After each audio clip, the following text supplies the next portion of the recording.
ज़िंदगी में कामयाबी का तस्वुर क्या हो सकता है?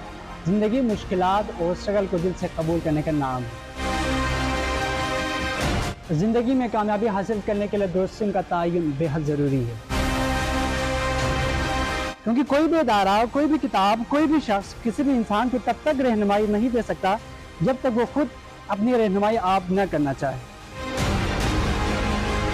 Because I am the master of my faith and I am the captain of my destiny. हमारी पूरी कोशिश होगी कि हम अच्छे प्रोफेसर को, स्कॉलर्स को, सब्जेक्ट एक्सपर्ट्स को और कामयाब लोगों को आपसे जोड़े इस प्रोग्राम के जरिए।